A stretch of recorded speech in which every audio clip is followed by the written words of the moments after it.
গল্পকথন by আদর চ্যানেলে আপনারা শুনছিলেন সাদাত হোসেনের লেখা উপন্যাস আরশিনগর।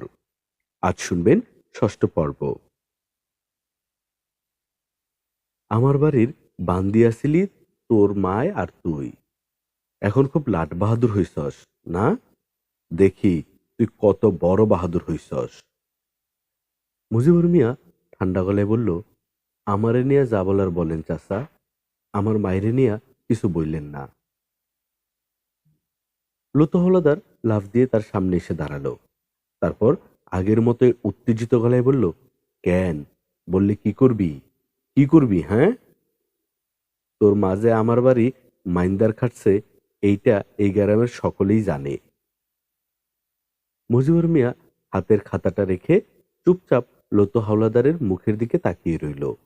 তারপর শান্ত কিন্তু কঠিন গলায় বলল, আপনি এইখান থেকে যান, নইলে কোনো একটা অঘটন ঘটতে পারে। লতো হাওলাদার সাপের মতন হিসহিস করে বলল, কি? আমারে মারবি? মার, মার, দেখি তোর কত বড় হ্যাডাম হইছে। সে আরো দুপা সামনে আগালো। তারপর মুজিবুর মিয়ার মুখের কাছে মুখ নিয়ে প্রায় ফিসফিস করে বলল, কেন, বাকি ঘটনা শুনবি না? আমার বড় বউ মুস্তফার মা, তোর মা আম্বুরি বেগমের বাড়ি থেকে ক্যান খেতেই দিছিল, সেই কেচ্ছা শুনবি না? মুজিবুর মিয়া থাপ্পড়টা মারল প্রচন্ড শক্তিতে। সে নিজেও জানে না কতটা শক্তিতে সে থাপ্পড়টা মেরেছে। লতো হাওলাদার বয়স্ক মানুষ, শীর্ণ পাতলা শরীর, যেন মুহূর্তে বাতাসে ভেসে গেল। চোখের পলকে ছিটকে পড়ল দোকানের সামনে রাখা টুলের কোনায়, তারপর মাটিতে। টুলের ধাক্কায় কপালের বাঁ পাশের খানিকটা জায়গা কেটে দরদর করে রক্ত বেরুল। লতো হাওলাদার কিছুক্ষণ ঠিক তেমনই পড়ে রইল মাটিতে। বিশ্বের ঘোর কাটিয়ে উঠতে সময় লাগলো তার। যখন উঠে বসল, তখন তার চোখ জুড়ে রাজ্যের বিস্ময়। মুজিবুর মিয়া তাকে চর মারতে পারে, এটা তার বিশ্বাস হচ্ছে না। সে ঘুণাক করেও ভাবেনি এই ঘটনা ঘটতে পারে। এমন অবিশ্বাস্য ব্যাপার তার দূরতম কল্পনাতেও ছিল না। কিন্তু এখন কি করবে সে? বিভ্রান্ত হতবিহ্বল লতো হাওলাদার এদিক সেদিক তাকালো। আর কেউ দেখেনি তো এই দৃশ্য। আশেপাশে কাউকে না দেখে খানিক স্বস্তির নিঃশ্বাস ছাড়ল সে। তারপর ঝট করে উঠে দাঁড়িয়ে কাপড়ের ধুলো ঝাড়ল। খুব ধীরে গলার মাফলার দিয়ে কপালটা মুছল। তারপর একবার, মাত্র একবার সে মুজিবুর মিয়ার দিকে তাকালো। তার দৃষ্টি জুড়ে তখন ভয়ঙ্কর নিস্তব্ধতা, সাপের চোখের মতন ঠান্ডা দৃষ্টি। লতো হাওলাদার তারপর ঘুরল, বাঁ পায়ে ভর দিয়ে সময় নিয়ে ঘুরল। কিচ্ছু বলল না মুজিবুর মিয়াকে, কাউকে কিচ্ছু না। খুব ধীরে পা ফেলে সে যজাতিপুরের হাট থেকে বেরোল। একবারের জন্য আর পিছু ফিরে তাকালো না, একবারও না। কাকতালীয় হলেও এর সপ্তাহ খানেক পর ঠিক একই রকম আরো একটা ঘটনা ঘটল।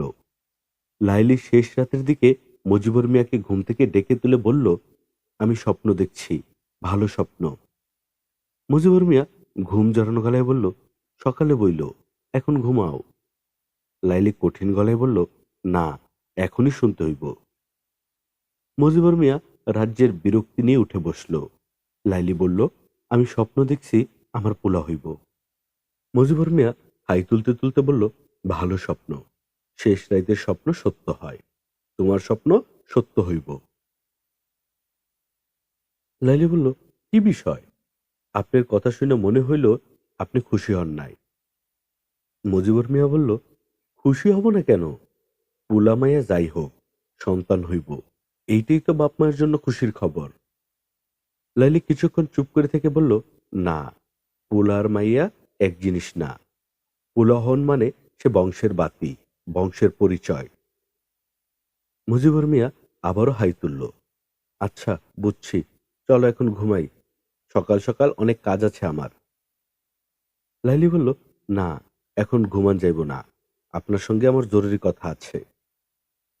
মুজিবুর মিয়া আবারও হাই তুলতে তুলতে বলল, আল্লাহর রস্তে এখন ঘুমাও, আমি চলে যাইতেছি না, জরুরি কথা কাইলো বলন যাইব।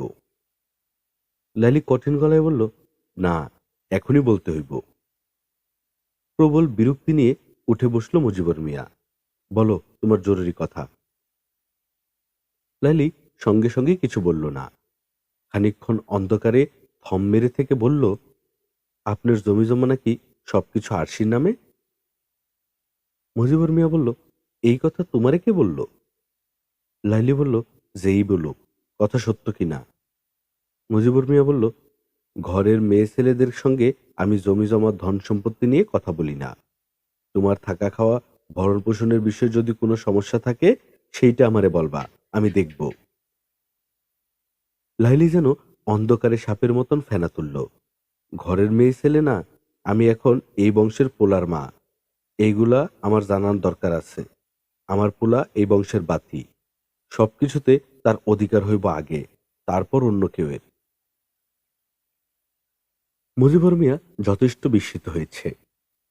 শুধু বিস্মিতই না, সেই শেষ রাতের জমাট অন্ধকার আর গাঢ় নৈঃশব্দে মোটামুটি ভালো রকমের ধাক্কা খেয়েছে।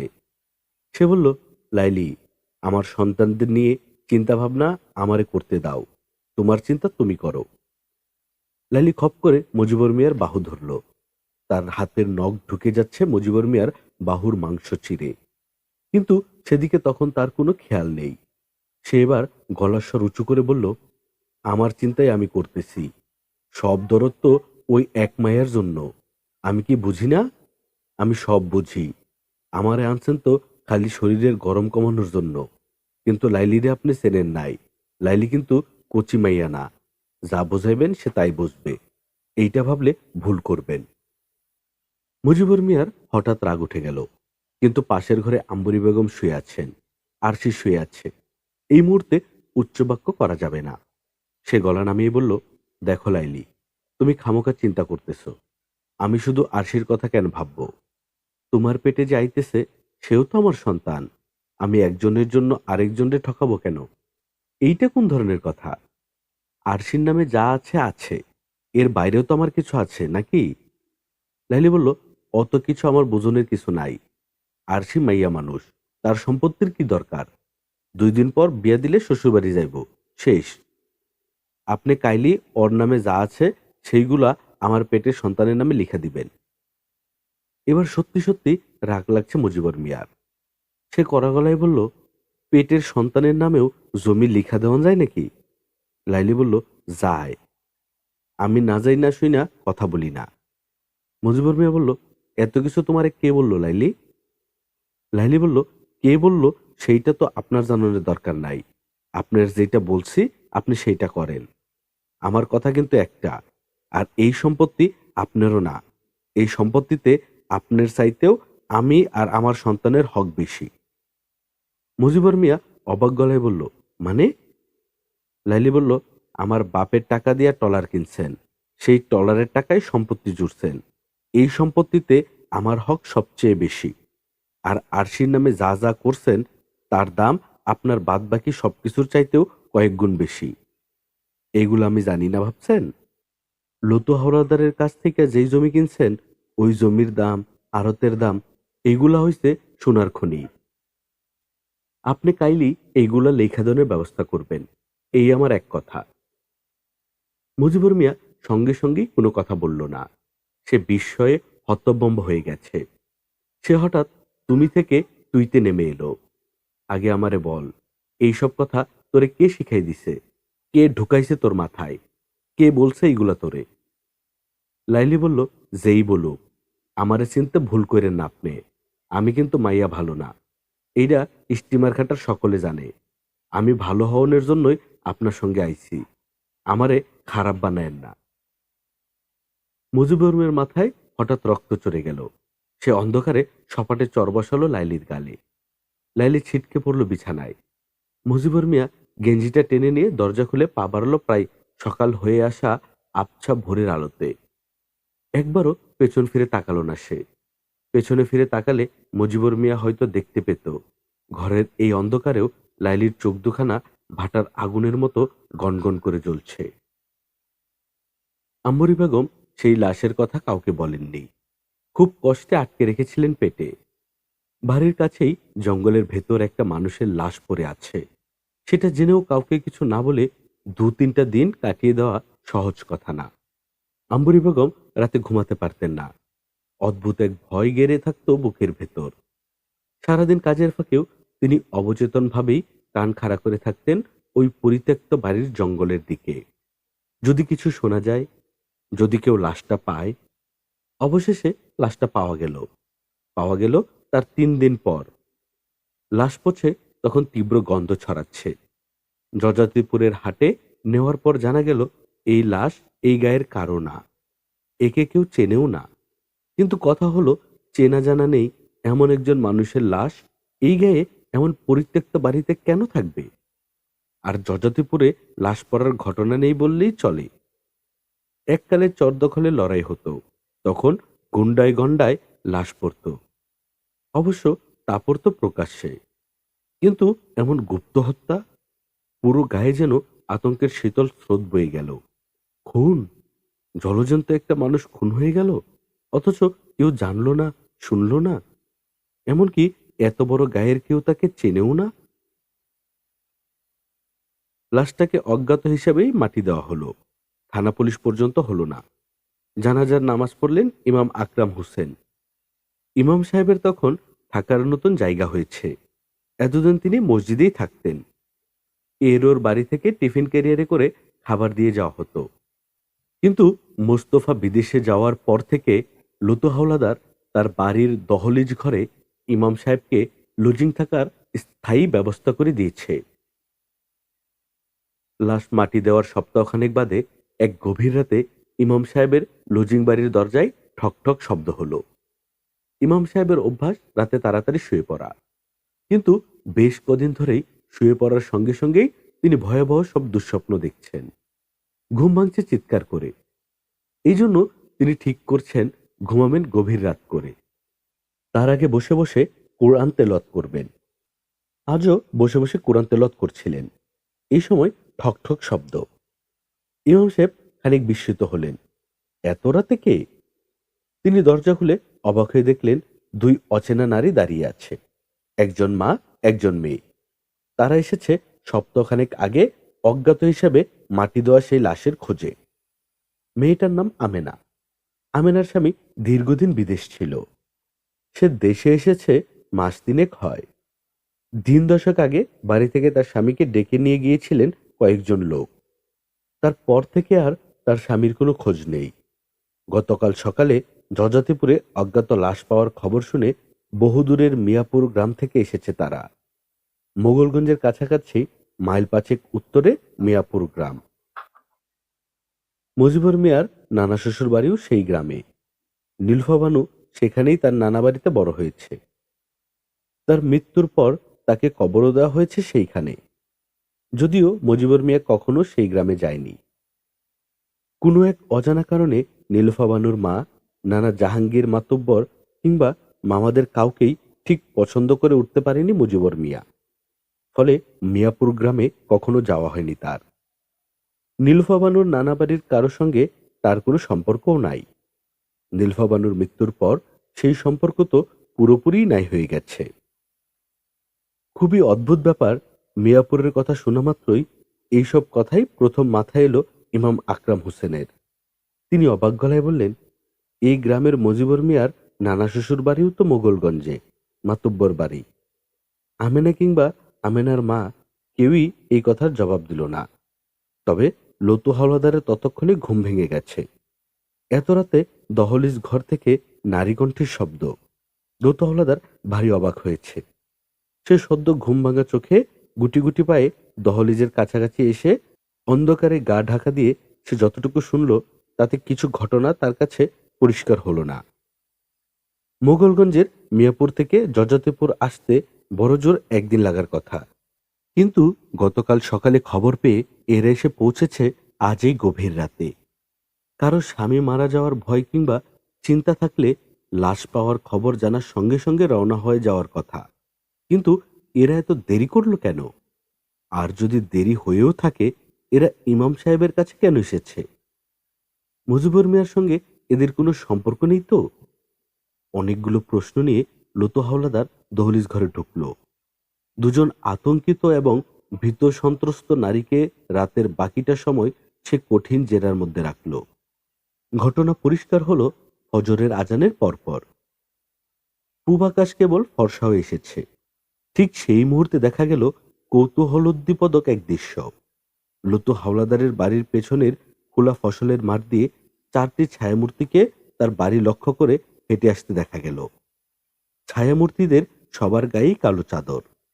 তারা পেছনের সরু পথে বাড়ির উঠোনে ঢুকল। তারপর উঠোনের মাঝখানে দাঁড়িয়ে উঁচু গলায় লতু হাওলাদারকে ডাকল। লতু হাওলাদার ততক্ষণে অনেক ঘটনাই জেনেছে, শুনেছে। অনেক কিছুই তার কাছে পরিষ্কার হয়ে গেছে। মোগলগঞ্জের দিকে ইদানিংকালে চরমপন্থী দলটার বিচ্ছিন্ন গ্রুপগুলোর উপদ্রব খুব বেড়েছে। এখানে সেখানে খুন খারাপি হচ্ছে, ধরে নিয়ে গিয়ে মুক্তিপণ আদায় করা হচ্ছে। ভয়াবহ অবস্থা। যযাতিপুরের সঙ্গে আশেপাশের অঞ্চলগুলোর যোগাযোগ ব্যবস্থা খুব খারাপ বলেই হয়তো এতদিনেও তারা এই গ্রামে খুব একটা আসেনি। কিন্তু সেই অজ্ঞাত লাশ ছিল এই অঞ্চলে তাদের আগমনের সুস্পষ্ট বার্তা, বিপদ ঘনিয়ে আসার পূর্বাভাস। এতদিন কেউ তা ধরতে না পারলেও আমেনার কথাবার্তা শোনার পর লতু হাওলাদের কাছে এখন তা দিনের আলোর মতোই পরিষ্কার। আমেনার স্বামীকে টাকার বিনিময়ে ধরে নিয়ে গিয়েছিল লোকমানের গ্রুপ। এই অঞ্চলে এই দুটো গ্রুপই আজকাল এইসব ঘটনার সঙ্গে জড়িয়ে পড়েছে। অর্থ সংকট প্রকট হওয়ায় টাকার বিনিময়ে আজকাল তারা অহরহ মানুষ খুনও করছে। আমেনার বর্ণনা আর যযাতিপুরে পাওয়া লাশের বর্ণনা মিলিয়ে নিশ্চিত হওয়া গেল যে এই লাশ আমেনার স্বামীরই। লতু হাওলাদার উঠোনে এসে দাঁড়ালো। চাদর গায়ের সেই 4 জন লোকমান গ্রুপের লোক। এদের সঙ্গে এই মুহূর্তে লোকমান নেই, তবে আব্দুল মমিন আছে। সে লতু হাওলাদারকে বলল, আপনি লতু হাওলাদার? লতু হাওলাদার বলল, যে জনাব, আমি লতু হাওলাদার। আব্দুল মমিন বলল, 2খানে স্ত্রী থাকার পরও ঘরে বিধবা যুবতী মেয়ে ছেলে আটকে রেখেছেন খবর পাইছি, এই জন্য দেখতে আসলাম। আপনি কত বড় তেজওয়ালা ঘোড়া। লতু হাওলাদার বিনয়ে গলে গিয়ে বলল, কি যে বলেন জনাব, আমি জানতাম আপনারা আসবেন, এই জন্যই তাদের আর যাইতে দেই নাই। আব্দুল মমিন সরু চোখে তাকিয়ে বলল, মাশাল্লাহ, আপনি তো দেখি খুবই সজ্জন মানুষ। তা খাওন দাওনের ব্যবস্থা কি? খাওন দাওনের ব্যবস্থা করেন, খাসি জবাই করেন। লতু হাওলাদারের চুপসানো মুখখানা কোনো এক ভবিষ্যৎ ভাবনায় মুহূর্তেই উজ্জ্বল হয়ে উঠল। সে দহলিজ ঘরের চৌকিতে নতুন বিছানার চাদর পেতে দিল, মেঝেতে বিছিয়ে দিল দস্তরখানা। পুকুর থেকে মাছ ধরা হলো, গাছ থেকে কাদি কাদি ডাব পাড়া হলো, খাসি জবাই হলো। দুপুরের দিকে ভরপেটে খাওয়া দাওয়া হলো। খাওয়া শেষে আব্দুল মমিন লতু হাওলাদারকে একান্তে ডেকে নিয়ে বললেন, আমেনার স্বামীরে আমরা খুন করি নাই, খুন করার কথাও ছিল না। আমরা তারে টাকার বিনিময়ে ধইরা আনছিলাম। যারা তারে ধইরা আনতে বলছিল তাদের সঙ্গে বিদেশ বৈশায় কিসব টাকা পয়সার লেনদেনের ঝামেলা ছিল। তারে আটকাইয়া রাইখা ভয়টই দেখাইয়া ঝামেলা বন্ধকরণের কথা ছিল, কিন্তু সে কিছুতেই কোনো কথা শুনতেছিল না। এদিকে আমেনা থানা পুলিশ করাতে আমরা পড়ছি মহাঝামেলায়। পুলিশ মাঝে মাঝে এইখানে সেইখানে হানা দেয়। এখন এইরকম একটা হাত পাও বান্ধা মানুষ লইয়া এইখান থেকে সেইখানে নরণচরণ খুব ঝামেলার। আমরা তখন চাইছিলাম ঝামেলা ছাইরা দিতে, সেই জন্যই আমেনার কাছে কিছু টাকা পয়সাও চাওয়া হয়েছিল, কিন্তু সেও তো দিল না। তো সেই দিন রাতে আমরা মোগলগঞ্জ থেকে আরো দূরে ভেতরের কোনো শহরের দিকে চলে যাইতে চাইছিলাম, কিন্তু পথে গলাকাটা বশিরের গ্রুপের সঙ্গে শুরু হইল গুলাগুলি। আমেনার স্বামীর হাত পাও তখন বান্ধা ছিল, ঠিক মতো নড়াচড়াও করতে পারে নাই। অন্ধকারে গলাকাটা বশিরের গ্রুপ গুলি করছে, গুলি লাগছিল তার মাথায়। আমরা তখনও বুঝি নাই জখম কতটা গুরুতর। বুঝছি যযাতিপুর আইসা। ট্রলার থেকে নামতে গিয়া দেখি মাথা 2 ভাগ হয়ে গেছে, মারা গেছে গুলি লাগার সঙ্গে সঙ্গেই। আব্দুল মুমিন একটু থামল, তারপর আবার বলল, এখন ব্যাপারটা হইতেছে, এইখানে যে লাশ পাওয়া গেছে এই খবর এখনো থানা পুলিশ হয় নাই, আর হইলেও পুলিশ এতদূর আসবো না, কারণ এমনিতেই চারিদিকে নানান ঝামেলা। এখন আমেনা যাতে এই লাশের খবর নিয়ে কোনো ধরনের বাড়াবাড়ি না করে, এইটাই আমাদের একমাত্র উদ্দেশ্য। আর খুনটাও আমরা করি নাই, এইটা একটা দুর্ঘটনা। লুতো হাওলাদার হঠাৎ বলল, আপনারা তো তাইলে ভালো ঝামেলায় পড়ছেন। আব্দুল মমিনের চোখ যেন ধক করে জ্বলে উঠল। সে বলল, ঝামেলা? ঝামেলার কিছু নাই, আমেনারে ডাকেন। আমেনাকে ডাকা হলো। আমেনার সঙ্গে কথা বলার আগে প্রথমবারের মতো আব্দুল মমিন তার গা থেকে চাদর সরালো। তার শরীরের সঙ্গে আড়াআড়ি করে বাঁধা একটা শটগান। আমেনা নিজের চোখে কখনো অস্ত্র দেখেনি। আতঙ্কে তার শরীর যেন অবশ হয়ে গেল। আব্দুল মমিন তাকে শান্ত গলায় পুরো ঘটনা খুলে বলল। তারপর বলল, আশা করি তুমি বুঝতে পারছো, এই ঘটনা আমরা ঘটাই নাই। আমরা কোনো ঝামেলাও চাই নাই। যেইটা ঘটছে সেইটা একটা দুর্ঘটনা। কিন্তু যাই হোক, এই দুর্ঘটনায় আমাদেরও তো হাত আছে। আমরা তাই চাইতেছি তুমি চুপচাপ বাড়ি চলে যাও। ঝামেলা করলে তো আর তোমার স্বামী ফিরে আসবো না। আসবো? আমেনা তার মাকে নিয়ে লতো হাওলাদারের বাড়ি ছাড়ল আরো ঘণ্টাখানেক পর। তাদেরকে বাড়ি পৌঁছে দিল আব্দুল মমিনের লোক। দেশের রাজনৈতিক অবস্থা তখন ধীরে ধীরে স্থিতিশীল হচ্ছে। এই সময় দেখা গেল হঠাৎ হঠাৎ মোগলগঞ্জের আশেপাশের এলাকায় পুলিশের ছোটখাটো অভিযান চলা শুরু হয়েছে। এই অঞ্চলের চরমপন্থী দলটার বিচ্ছিন্ন এই গ্রুপ দুটো তখন ছড়িয়ে ছিটিয়ে গা ঢাকা দেওয়ার চেষ্টায়। থানা কিংবা জেলা শহরের আশেপাশের এলাকা থেকে তারা সরে যেতে থাকলো আরো প্রত্যন্ত গ্রামের দিকে, দুর্গম চরাঞ্চলের দিকে। এই অবস্থায় আব্দুল মমিন একদিন লতো হাওলাদারকে বলল, সে তার 4-5 জন লোক নিয়ে কিছুদিন লতো হাওলাদারের বাড়িতে থাকতে চায়। তাদের বড় দলটা আছে অন্য অঞ্চলে। সেই দলের সঙ্গে রয়েছে দলের প্রধান লুকমান নিজে। লতো হাওলাদার এই প্রস্তাব শোনার সঙ্গে সঙ্গে বিগলিত হাসি এসে বলল, মেহমান পাওয়া অতি সৌভাগ্যের ব্যাপার। আপনাদের মতন মানুষ যে আমার মতো এই অদমের বাড়িতে থাকার প্রস্তাব দিয়েছেন, এটাই আমার সৌভাগ্য। আপনাদের যতদিন ইচ্ছা নিজের বাড়ি মনে কইরা থাকবেন। আব্দুল মমিন দলবল নিয়ে গেড়ে বসল লতো হাওলাদারের বাড়ির দহলিজ ঘরে। ইমাম সাহেবকে আবার ফিরে যেতে হয়েছে মসজিদে। মাঝে মাঝে আব্দুল মমিন 2-4-10 দিনের জন্য দলবল নিয়ে উধাও হয়ে যায়, আবার ফিরে আসে। লুতো হাওলাদার তার সাধ্যমতো চেষ্টা করে তাদের অতিথিয়তা দেওয়ার। আব্দুল মমিনের ধারণা ছিল লুতো হাওলাদার তাদের কাছে কিছু চাইবে। সে বিশেষ কোনো উদ্দেশ্য সাধনের জন্যই তাদের আশ্রয় দিয়েছে, এমন সেবা যত্ন করছে। কিন্তু মাসখানেক চলে গেলেও লুতো হাওলাদার যখন কিছুই বলল না, তখন আব্দুল মমিন খানিক বিভ্রান্ত বোধ করতে লাগলো। তার তো মানুষ চিনতে ভুল হওয়ার কথা না।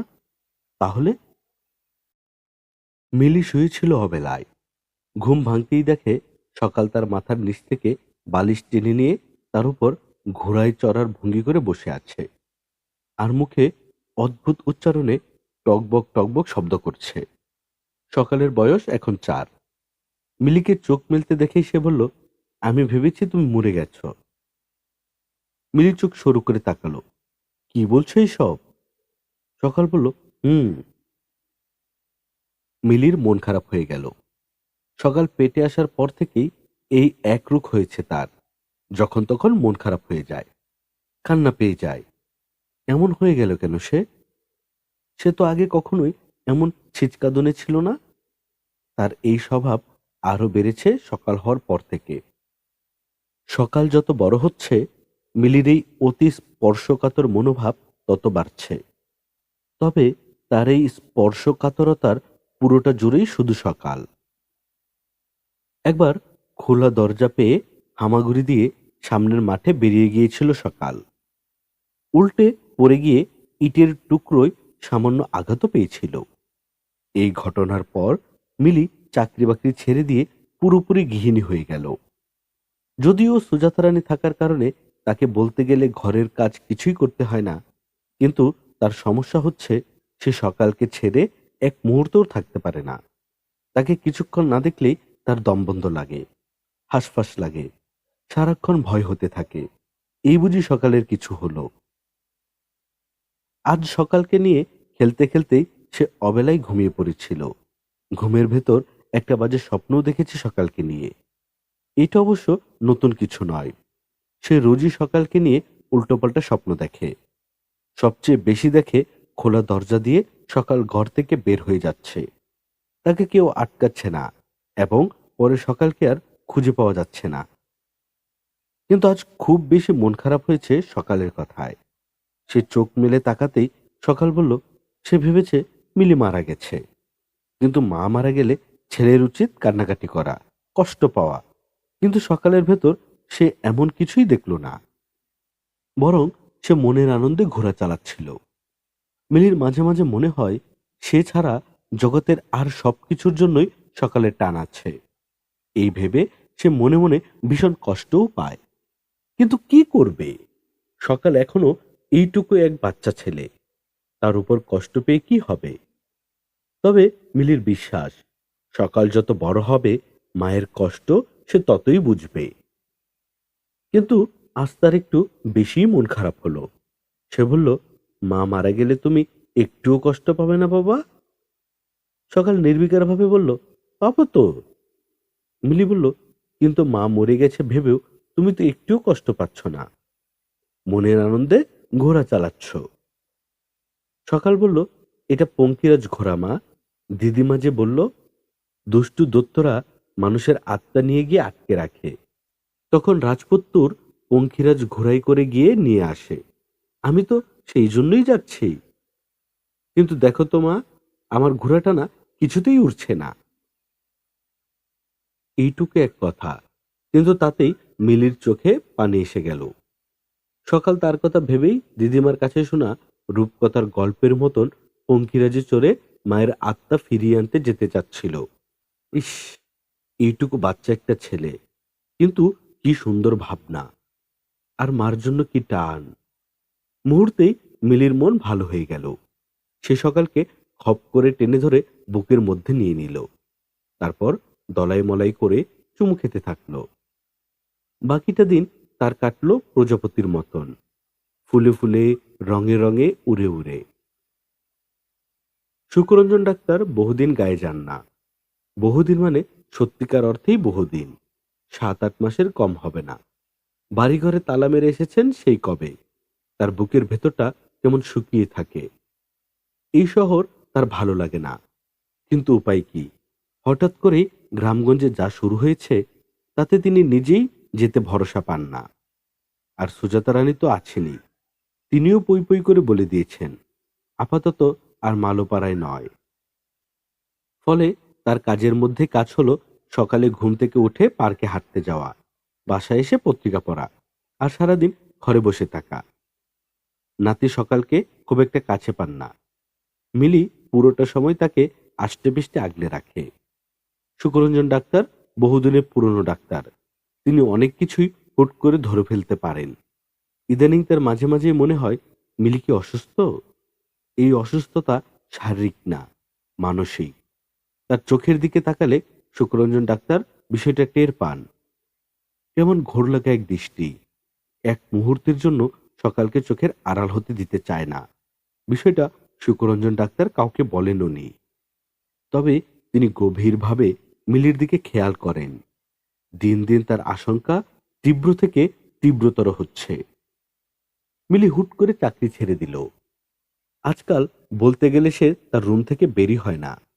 প্রথম প্রথম সুজাতা রানী এই নিয়ে খানিক গাইগুই করলেও এখন আর কিছুই বলেন না। তবে সকাল দাদি বলতে অজ্ঞান।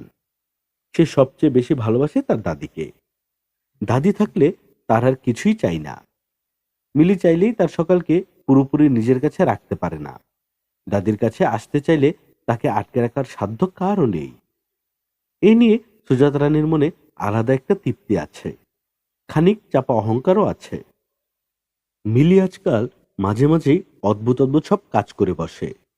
অন্যরা হয়তো বিষয়গুলো নিয়ে আলাদাভাবে ভাবে না, কিন্তু সুকরঞ্জন ডাক্তার খুব সূক্ষ্ম চোখে বিষয়গুলো দেখেন।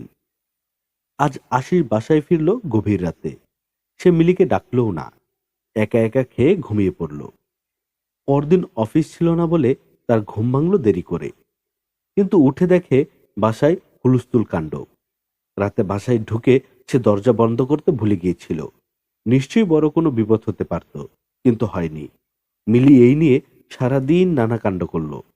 তার ধারণা সকাল খোলা দরজা দিয়ে রাতে বাইরে বেরিয়ে যেতে পারত। নানাভাবে আশিস সারাদিন মিলিকে বোঝালো। শেষ পর্যন্ত মিলি শান্ত হলেও সমস্যা কমল না, বরং বাড়ল। পরদিন থেকে রাতে মিলির ঘুম পুরোপুরি নাই হয়ে গেল।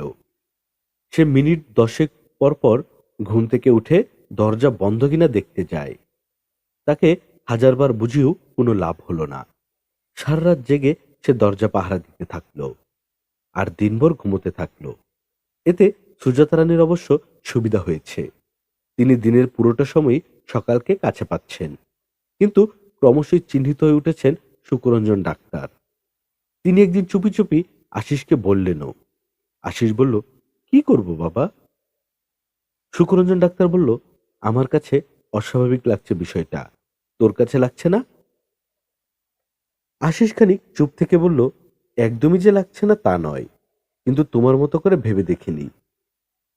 সুকরঞ্জন ডাক্তার বললেন, কিন্তু বিষয়টা বেড়ে যাওয়ার আগেই কিছু একটা করা দরকার। আশিস বলল, তোমার কি মনে হয় বাবা, ও মানসিকভাবে ভারসাম্যহীন? সুকরঞ্জন ডাক্তার বললেন, না, তা হবে কেন? তবে কোনো একটা সমস্যা হচ্ছে, সমস্যাটা বাড়ার আগেই থামাতে হবে। শেষ পর্যন্ত আশিস ওর এক সাইকিয়াট্রিস্ট বন্ধুর কাছে নিয়ে গেল মিলিকে। মিলি এসবের কিছুই জানতো না, কিন্তু আশিসের সাইকিয়াট্রিস্ট বন্ধু খুব চমৎকারভাবেই পুরো বিষয়টা নিয়ে মিলির সঙ্গে কথা বলল। মিলি তাকে জানালো যে তার মায়েরও খানিকটা এই সমস্যা আছে, প্রবল অস্থিরতা, অতিরিক্ত টেনশন, যা শেষ দিকে ভয়াবহ আকার ধারণ করেছিল। আশিসের বন্ধু মিলিকে নানান কিছু বোঝালো। একটা সময় মিলি তার কথা মেনেও নিল। এরপর মিলিকে তার কাছে আরো 2 দিন নিয়ে গেল আশিস, কিছু ওষুধপত্রও দিল। এবং অবাক করা বিষয় হচ্ছে, মিলির অস্থিরতা ধীরে ধীরে অনেকটাই কমে গেল। মাঝে মাঝে একটু আড্ডু পাগলামি করলেও মিলি তখন প্রায় স্বাভাবিক। সে একদিন নতুন চাকরিতেও জয়েন করলো। আশিসের সাইকিয়াট্রিস্ট বন্ধুকে একদিন দাওয়াত দিয়ে আনা হলো বাড়িতে। খাওয়া দাওয়ার পুরোটা সময় খুবই আনন্দ হলো, গল্পগুজব হলো। এক পর্যায়ে সে বলল, আপনারা কিছুদিনের জন্য গ্রাম থেকে ঘুরে আসতে পারেন, এতে মিলির জন্য ভালো হবে। এই কথায় সবচেয়ে আনন্দিত যিনি হলেন, তার নাম সুকরঞ্জন ডাক্তার। তিনি করুণ দৃষ্টিতে সবার দিকে তাকালেন। সুজাতা রানী গম্ভীর মুখে বললেন, ঠিক আছে, আগে আশিস আর বউ দেখুক তারা সময় করতে পারে কিনা। সুকরঞ্জন ডাক্তার দীর্ঘদিন এমন সুখের খবর শুনেননি। তিনি প্রবল আনন্দ নিয়ে রাতে ঘুমাতে গেলেন। সকাল প্রথমবারের মতো গায়ে যাবে এই আনন্দে সারা রাত তার ভালো ঘুম হলো না। যতটুকু তন্দ্রাচ্ছন্ন হয়েছেন ততক্ষণে নানান উল্টাপাল্টা স্বপ্ন দেখলেন, তবে সেই স্বপ্নের বেশিরভাগই সুখ স্বপ্ন। আতাহার তালুকদার বসে আছেন তার ঘরের সামনের বারান্দায় রেলিংয়ে। পাশে বসে আছেন তার নাতনি রূপাই। রুবিনা 2 দিন হয় ঢাকা থেকে এসেছে। রূপাইয়ের স্কুল বন্ধ, এবার থাকবে কিছুদিন। সাত সকালে স্ত্রী রুবিনাকে নিয়ে আফজাল তালুকদার বের হয়েছেন। অবশেষে গায়ে ইলেকট্রিসিটি আসার একটা ব্যবস্থা বোধহয় করা গেল। আফজাল সেই কাজেই জেলা শহরে গিয়েছে, সঙ্গে নিয়ে গেছে রুবিনাকে। রূপাই খুব যন্ত্রণা করছে, তার মাথায় হাজার হাজার প্রশ্ন। সে একের পর এক প্রশ্ন করেই যাচ্ছে। আতাহার তালুকদারের অবশ্য সেদিকে খেয়াল নেই। তিনি এক দৃষ্টিতে তাকিয়ে আছেন তার সামনের বিস্তৃত প্রান্তরের দিকে। এই মুহূর্তে তার সঙ্গে আর রূপাইয়ের সঙ্গে এই একটা দিক দিয়ে তেমন কোনো পার্থক্য নেই। রূপাইয়ের মতো তার মাথায়ও হাজারটা প্রশ্ন। পরিত্যক্ত হিন্দে ভিটে বাড়িতে সেই অজ্ঞাত লাশ পাওয়ার পর থেকেই রোজ নানান প্রশ্ন এসে ভিড়ছে তার মাথায়। কিছু প্রশ্নের উত্তর তিনি নিজে নিজেই আবিষ্কার করেছেন, কিছু প্রশ্নের উত্তর তিনি খুঁজে পাচ্ছেন না। তিনি যে লক্ষ্য নিয়ে যযাতিপুর এসেছিলেন তা যে পুরোপুরি ঠিক পথে এগুচ্ছে তা নয়, আবার তিনি যে পুরোটাই ভুল পথে এগুচ্ছেন তাও নয়।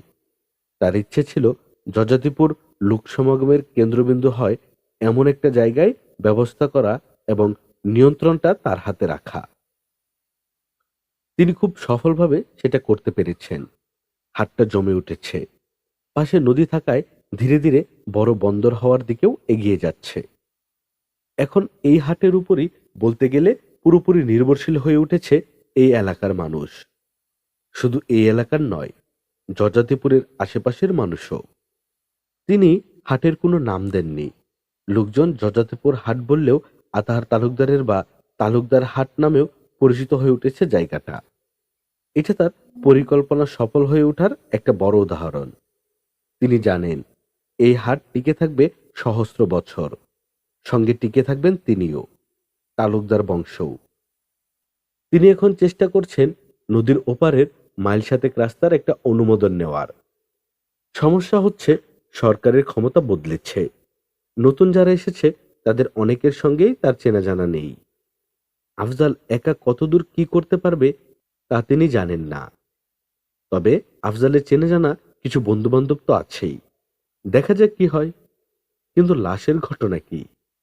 লাশ মাটি দেওয়ার ব্যবস্থাও তিনিই করেছেন, কিন্তু বিষয়টি তার কাছে পরিষ্কার নয়। লোকমান গ্রুপ আর গলাকাটা বশিরের গ্রুপের কথা তিনি শুনেছেন, তবে তিনি এ বিষয়েও নিশ্চিত ছিলেন হুট করে এত দূরে তার আসবেন না। কিন্তু লাশটা তাহলে এখানে কি করে এলো? তিনি অনেক ভেবেছেন, জবাব পাননি। অন্য জায়গা থেকে খুন করে লাশ এখানে ফেলে রাখার কোনো যৌক্তিকতা নেই। আর অচেনা অজানা কাউকে এখানে এনে খুন করার কি কারণ? কি মনে করে আতাহার তালুকদার রূপায়ের হাত ধরে হাঁটতে বের হলেন। তাদের সঙ্গে বের হলো বাচ্চু। উদ্দেশ্যহীনভাবে হাঁটলেন অনেকটা সময়। রূপাই হঠাৎ বলল, দাদা ভাই, তুমি আরশিকে চেনো? আতাহার তালুকদার কপাল কুঁচকে বললেন, আরশি? কোন আরশি? রূপাই বলল, মা তো রোজ আরশির কথা বলে, আমাকে ভয় দেখায়, বলে আমি না পড়লে, না খেলে, না ঘুমালে মাও আরশির মায়ের মতন মরে যাবে। আতাহার তালুকদার তারপরও মনে করতে পারলেন না। তিনি আবারও জিজ্ঞেস করলেন, কোন আরশি? রূপাই বলল, ও মা, তুমি ভুলে গেছো? কেন, মনে নেই সেবার মাঝে দেখতে গেল? আতাহার তালুকদারের এবার মনে পড়ল, বয়স বেড়ে গেছে, কত কিছুই আজকাল হুটহাট ভুলে যান।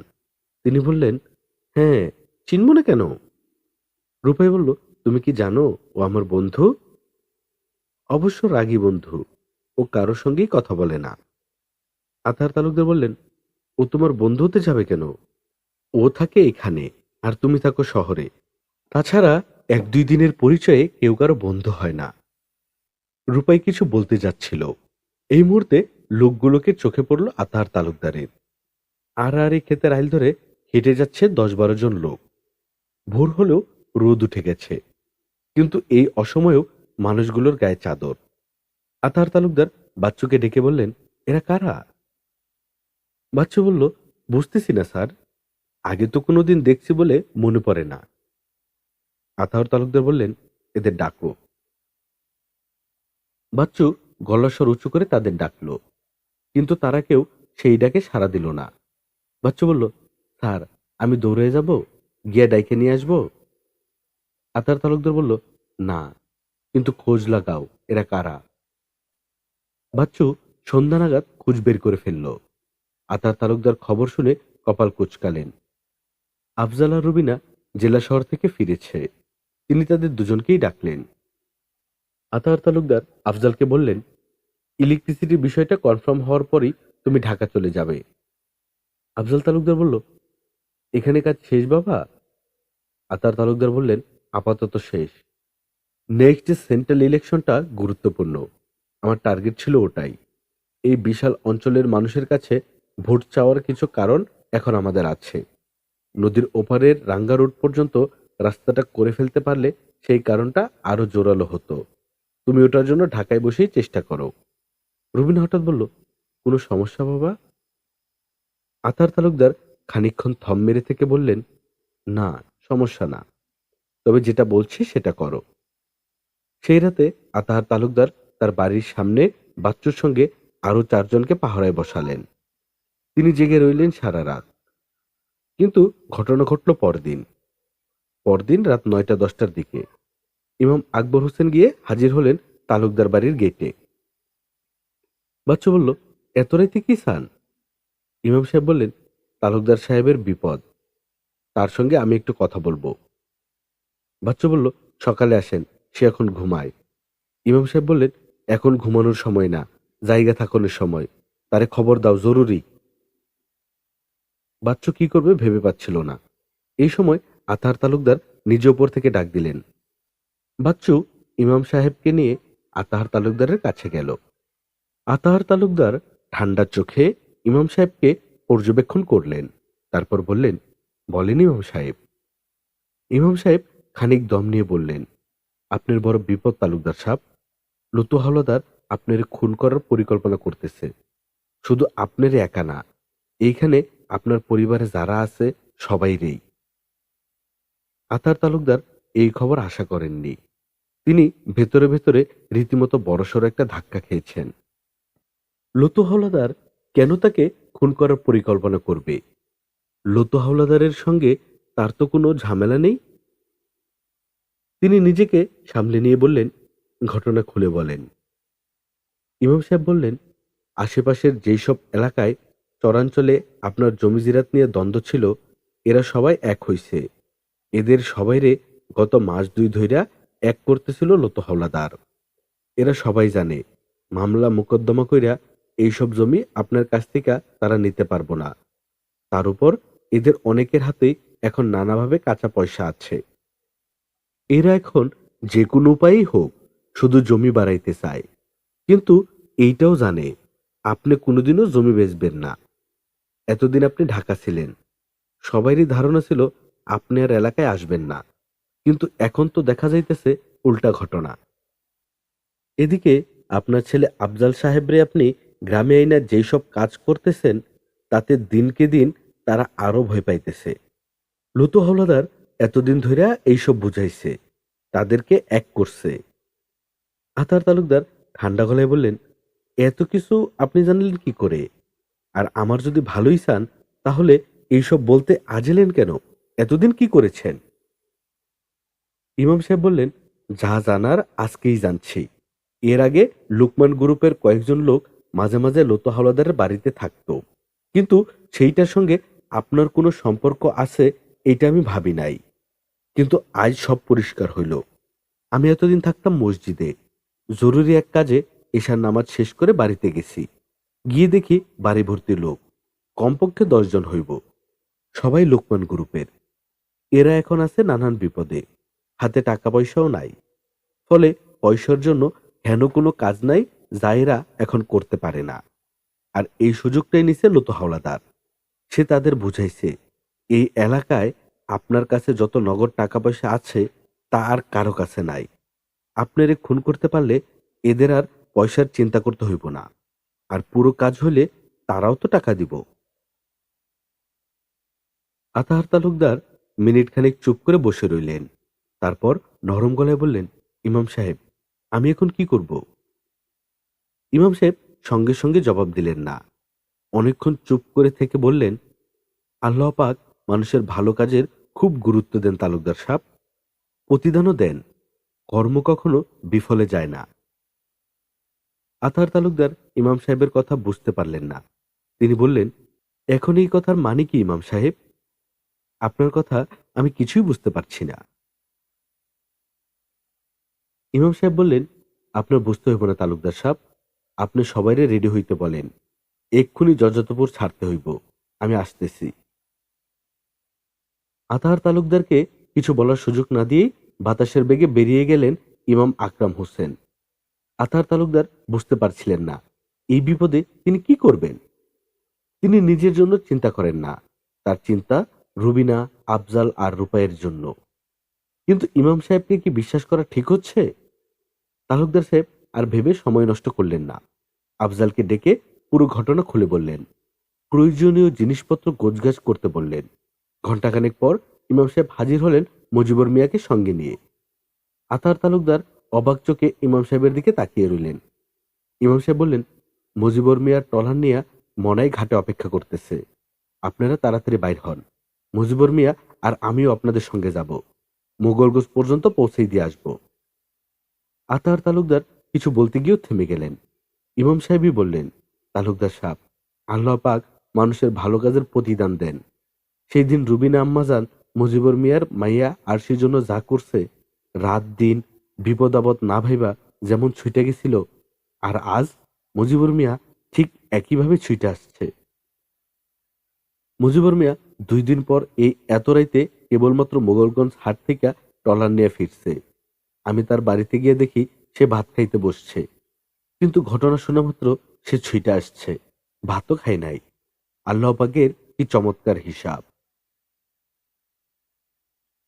আতার তালুকদার কোনো কথা বললেন না। সবাই গোছগাছ করে বের হওয়ার ঠিক আগ মুহূর্তে রুবিনা বলল, কিন্তু ইমাম সাহেব, আপনার আর মুজিবুর মিয়ার আমাদের সঙ্গে যাওয়া ঠিক হবে না। ওরা এসে আমাদের না পেলে বদ্ধ উন্মাদ হয়ে যাবে, আর তখন আপনারা দুজনই যদি গ্রামে না থাকেন, বিষয়টা পানির মতো পরিষ্কার হয়ে যাবে। আমরা আমাদের নিজেদের জন্য আপনাদের এত বড় বিপদে ফেলতে পারি না। খুবই যুক্তিসঙ্গত কথা, কিন্তু ইমাম সাহেব কিংবা মুজিবুর মিয়া দুজনের কেউই এই কথা মেনে নিতে চাইল না। নানান যুক্তিতর্কের চেষ্টা করল। মুজিবুর মিয়া বলল, আমি 2 দিন আগে গেছিলাম মোগলগঞ্জ, আজ এই এত রাইতে ফিরছি। আমি যে বাড়ি ফিরছি এই কথা কেউ জানেও না। এখন আমি গেলে কোনো অসুবিধা নাই, সবাই জানে আমি মোগলগঞ্জেই আছি। তাই হুজুরের সমস্যা হইব, কারণ সে থাকে মসজিদে। আমার কথা হইছে আমি যাই, হুজুর থাকুক। সে এখন গিয়া চুপচাপ ঘুমায় পড়ব মসজিদে। ফজরের নামাজের সময় ঘুম থেকে উইঠা আজান দিয়া মসজিদে নামাজের ইমামতি করাইব। সকালে মক্তবে বাচ্চা কাচ্চাদের পড়াইব। তাছাড়া এই রাইতে নদীপথে হুজুরের গিয়া তো কোনো লাভও নাই। আমার যেমন দরকার, কারণ পথঘাট আমি চিনি। এখন বাদবাকি আপনাদের বিবেচনা। রুবিনা বলল, মুজিবুর মিয়া ঠিক কথাই বলেছে। সবকিছু গোছগাছ করা হলো অতি দ্রুত। ট্রলারে ওঠা হলো। সবার শেষে ট্রলারে উঠল রুবিনা। সে ইমাম আকরাম হোসেনকে ডেকে বলল, ইমাম সাহেব, আপনাকে আমার অনেক কিছু বলার ছিল, কিন্তু এই মুহূর্তে কিছুই বলার খুঁজে পাচ্ছি না। সেই দিন মুজিবুর মিয়ার বাড়িতে ভোরবেলা আরশির জন্য আপনি যখন ইঞ্জেকশন নিয়ে ফিরলেন, তখন হঠাৎ আমাকে মা জননী বলে ডাকলেন। আমি খুব অবাক হয়েছিলাম। আজও অবাক হয়েই ফিরে যাচ্ছি। তবে কোনো একদিন আবার নিশ্চয়ই আপনার সঙ্গে আমার দেখা হবে। এটা আমার কার্ড। এইখানে আমার অফিসের ঠিকানা লেখা আছে। কোনোদিন ঢাকায় এলে চলে আসবেন। সেদিন অনেক কথা বলবো আপনার সঙ্গে। এখন বিদায় দেন। রুবিনা তার কার্ড দিল ইমাম সাহেবকে। মুজিবুর মিয়া তাদেরকে নিয়ে টলার ছাড়ল। রূপাই তখনও ঘুমিয়ে। সে জানলই না কি হয়ে গেল এই অন্ধকার কালো রাতে। তাদেরকে মুঘলগঞ্জে পৌঁছে দিয়ে পরদিন রাতে বাড়ি ফিরল মুজিবুর মিয়া। এসে সারা রাত ধরে সে ঘুমালো। পরদিন ভোরে উঠে আড়তে গেল। চারপাশে সবকিছু স্বাভাবিক, শুধু একটা জিনিস ছাড়া। সেটা হলো আতার তালুকদারের বিশাল বাড়িতে উঠে বসেছে লোকমান গ্রুপের লোকজন। তারা মাঝে মাঝে বাজারে আসে। লোকজন ভীত স্বতন্ত্র চোখে তাকায়। আতার তালুকদার, আফজাল, রুবিনারা ঢাকায় পৌঁছালো 2 দিন পর। চতুর্থ দিন দুপুরে বুকে চিনচিনে ব্যথা উঠল আতাহার তালুকদারের। সেই ব্যথা আর সারল না, বাড়তেই থাকলো। আতাহার তালুকদার মারা গেলেন সেদিন রাত 2:30টায়। প্রিয় শ্রোতা বন্ধুরা, আপনারা শুনছিলেন সাদাত হোসেনের লেখা উপন্যাস আরশিনগর। আজ শুনলেন 6ষ্ঠ পর্ব। গল্প পাঠে আমি আদর ছিলাম আপনাদের সঙ্গে। এরকম গল্প আমরা প্রতিনিয়ত আপলোড করে যাচ্ছি। আপনি যদি আমাদের চ্যানেলে নতুন হয়ে থাকেন, তাহলে অবশ্যই চ্যানেলটি সাবস্ক্রাইব করে দিবেন। গল্প পাঠ ভালো লাগলে বন্ধুদের সঙ্গে শেয়ার করবেন। পরবর্তী গল্প শোনার আমন্ত্রণ জানিয়ে আজকের মতো এখানেই বিদায় নিচ্ছি। সবাই ভালো থাকবেন, সুস্থ থাকবেন, সুন্দর থাকবেন। আল্লাহ হাফেজ।